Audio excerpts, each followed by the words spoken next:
This for you. আমি কি তোমার কাছে নেকলেস চাইছি? কেন, ভালো লাগে না? দরকার নেই। ঠিক আছে, পৃথিবীতে এত কিছু, সব কি সবার পছন্দ। এই শুনি, কি নাম তোমার? স্যার রাজু। বিয়ে করছো? স্যার তাই না, এটা তোমার ওকে দিও। কি করতেছো এগুলা? তোমার পছন্দ হয়নি এই জন্য ওকে দিয়ে দিছি। ওই মানুষ তো পছন্দ হয়ে যাবে, সমস্যা নেই। তুমি কি আজকে খেয়ে আসছো? নো, এত খাই না, আমি পান করি।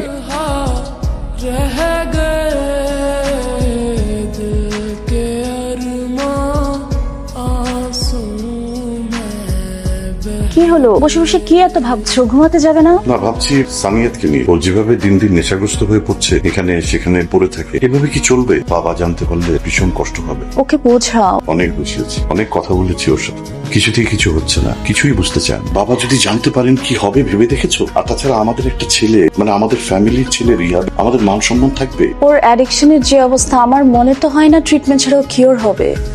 जिसने पूछा हमसे बिछड़े यार জমির আমার বোতল কই? ওগুলো আমি ফেলে দিয়েছি। ছি, তুমি আমার ছেলে একজন অ্যালকোহলিক। আমি চিন্তাও করতে পারি না যে আমার ছেলে আমাকে সমাজে যে জায়গাটাতে আমার অবস্থান সেখান থেকে টেনে ছিঁড়ে দাঁড়িয়ে ফেলবে, এটা কখনোই আমি আশা করি। বাবা, আই এম সরি। সরি, একটা সামান্য একটা সরিতেই কি সবকিছু শেষ হয়ে যায়? তুমি এটা কি করেছো? আজ থেকে এই বাড়ি থেকে আর তুমি একটি টাকাও পাবে না।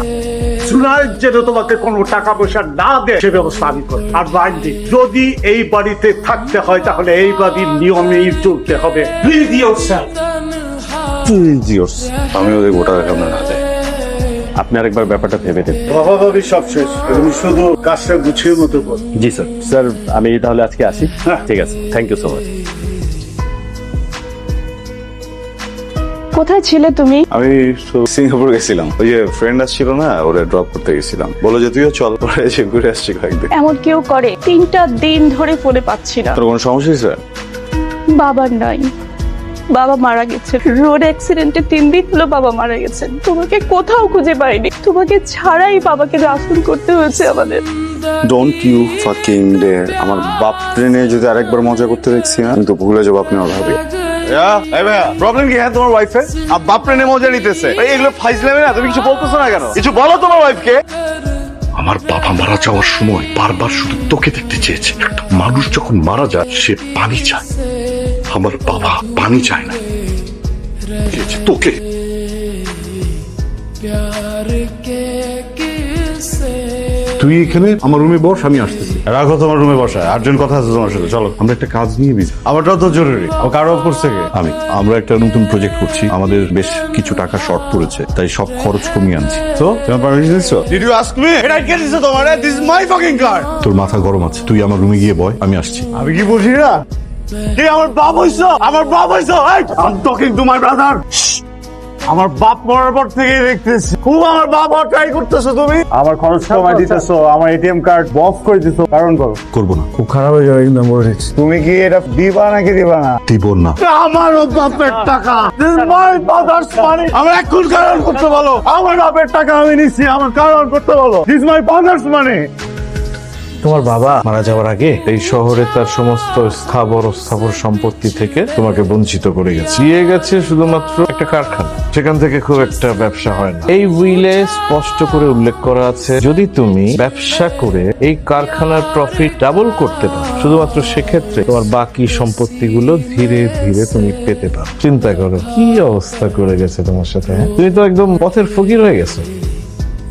এই অবস্থাটা আসলে এক্স্যাক্টলি ক্রিয়েট করেছে তোমার ভাই। সমস্ত কিছু তার নিজের কুক্ষিগত করার জন্য সবকিছুর আয়োজন সে করেছে। তোমাকে একটা ছোট্ট কাজ করতে হবে। আগামী পরশুদিন একটা টেন্ডার ড্রপিং আছে, সেখানে তোমার ভাইও টেন্ডার সাবমিট করতে যাচ্ছে। আমার দরকার তোমার ভাইয়ের ড্রপিং টেন্ডারটার একটা কপি। লাগবে 3 কোটি টাকা, আনলিমিটেড কার্ড, আর 10 কোটি টাকার একটা ফ্ল্যাট।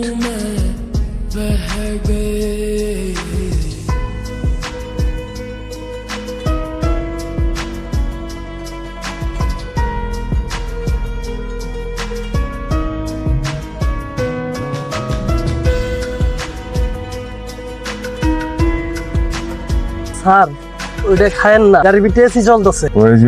টাকা মিলিয়ে দেবো, যাও। जिंदगी एक স্যার ভাড়া তো আসছে 1000 টাকা। গাড়ির ভিতরে একটা স্মোকিং জোন বানাবা। আর জীবনে বহুত মাতাল দেখলাম, দিনের বেলা মাতলামি করতেছে। एक प्यास बन कर এটা তো আমার ফ্ল্যাট। ফ্ল্যাট এটা আপনার? ফ্ল্যাট তো আমারও। এই মেয়ে ফাইজলামি করেন, আপনার ফ্ল্যাট মানে? ওকে ব্রাদার লিসেন, আমার ফ্ল্যাট, আমি এখানে থাকতাম 3 বছর ধরে। আমি একটু বিদেশে থাকি তো আমি তো 3 বছর ফ্ল্যাট সেল করে নেই। রাহান সাহেবের কাছ থেকে আমি নগদ টাকা দিয়ে কিনেছি এই ফ্ল্যাট, এটা আমার ফ্ল্যাট। ওই পাগলামি অন্য জায়গায় গিয়ে করেন। যান মিয়া যান। हम वफा करके भी तन्हा रह गए What's up, buddy? Everything is going fine, thank you. তুই কি দেশে মরার জন্য আসছিস? তোরে মারতে আসছি। আমারে যত টাকা দেওয়ার কথা ছিল 1 টাকাও দিস নাই। যত টাকা দিবি বলছিলি কোনো টাকা তো দিসই নাই। একটা 10 টাকার ফ্ল্যাট ছিল ওটাও সেল করে দিছিস। তোকে যা দেওয়ার তার থেকে অনেক বেশি আমি দিছি। শোন সানিয়াত মির্জা, তোকে আমি মাফ করে দিচ্ছি। যা তুই এখান থেকে এক্ষুনি চলে যা, আর তা না হলে তোর এই হাত এখান থেকে যাবে না। আই মিন ইট। আমার নাম সানিয়াত মির্জা। তুই আমার সাথে যে বেইমানিগুলো করছিস তার ফল তোকে ভোগ করতে হবে। সবগুলো কবর রাখো। I will come again, brother. I will come for my money. हमसे बिछड़े यार का जिसने पूछा हमसे बिछड़े यार का उसको सीने से लगा। কবে আসছো? আসি সকালে। কেন আসছো? হ্যাঁ, আমি মরে গেছি না বেঁচে আছি দেখতে আসছো? সবকিছু ধ্বংস হয়ে গেছে এখন আসছো? এগুলা দেখতে আসছো তুমি? তোমার ভাইয়া টেন্ডারটা পায়নি, কোম্পানি লসে পড়ে, পুরো কোম্পানিতে ধস নামে, মির্জা গ্রুপের সম্পত্তি সহ সবকিছু নিলামে উঠে যায়। কোনো কিছু সামলাতে না পেরে ধার দেনা শোধ করতে সবকিছু বিক্রি করে তোমার ভাইয়া শহর ছাড়তে বাধ্য হয়। তারা এখন রাস্তার ফকির। আমি 1 ঘন্টার মধ্যে ফিরে যাবো, বুঝছো? তুই কেন এসেছিস? তুই চলে যা। সরি ভাইয়া, আমাকে মাফ করে দাও। আমি তোর কোনো কথা শুনবো না, তুই চলে যা। ভাইয়া আমি না বুঝে সব ভুল করছি, প্লিজ আমাকে মাফ করে দাও না। শালা, ওকে চলে যেতে বলো। যা হবার তা তো হয়েই গেছে, তোমরা এখন যাও। ভাবি আমি কি করলে প্রাশ্চিত হবে একবার বলো। ভাইয়া আমি সব কিছু করবো, প্লিজ আমাকে মাফ করে দাও ভাইয়া। দাঁড়াও, সেই সময় তো তুমি তোমার ভাইকে সবচেয়ে বড় শত্রু মনে করেছিলে, আপন পর কিছুই বুঝিয়া না। বাবা উইলের সাথে এই চিঠিটা রেখে গেছে, আমাদের আর কিছুই বলেনি। ছোটবেলা থেকে সব সময় তুমি ওর হয়ে আমার কাছে সাফাই গাইতে। ও যাই করো তুমি সত্যিটা জানতে দিতে না। আমি শাসন করতে গেলেই তুমি মাঝে এসে দাঁড়াতে। কি লাভ হলো? সারা জীবন বলেছো ঠিক হয়ে যাবে, ঠিক কি হলো? ওর কি অধঃপতন হয়েছে? তোমার হাতেই এখন সব জোনায়। মনে রাখবে, ভাইকে ভালোবাসো বলে তার সমস্ত আবদার মেটানো ভালোবাসা নয়, বরঞ্চ ক্ষতি। তুমি ওকে ফিরিয়ে আনো বাবা। प्यार के किस्से अधूरे रह আপনি কি বিগ ব্রাদার্স গ্রুপের সিইও? যে এইজিবি টেন্ডারটা এত মানা করা সত্ত্বেও রক করলেন, রক করার সাহস দেখালেন। এখানে এত বড় বড় বিগ শটরা নিজেদেরকে উইথড্র করে নিল, আর আপনি আমার এগেনস্টে ফাইট করে গেলেন। তো অনেক বড় মুখের পাট। আপনার কোনো ধারণা আছে আমার সম্পর্কে? চেনেন আপনি আমাকে? কিন্তু টেন্ডারটা তো আমি নেইনি। আপনি নেননি মানে? কে নিয়েছে? আচ্ছা আচ্ছা, so all the games are played by you. তুই আমার সাথে টক্কর দিচ্ছিস, একটা টেন্ডার জিতে তুই আমার সাথে টক্কর দিয়ে ফেলি। একটা নেশাখোর মাতা, একটা ফকির ছেলে তুই। এটা যদি কোনো নেশার কন্টেস্ট হতো তাও আমি মানতাম যে আমি তোর কাছে হার মেনে নিই। এটা তো বিজনেস, এটা আমার ফিল্ড, যেখানে তুই একটা দুধের বাচ্চা, একটা শিশু। তুই লক্ষ্মী সোনা, কাজের কোন একটা পাখি বাচ্চা। মির্জা পরিবারের কারণে হাত দেওয়ার আগে 10 বার ভাবতে হবে। সানিয়াতের বড় ভাই এখনো বেঁচে আছে।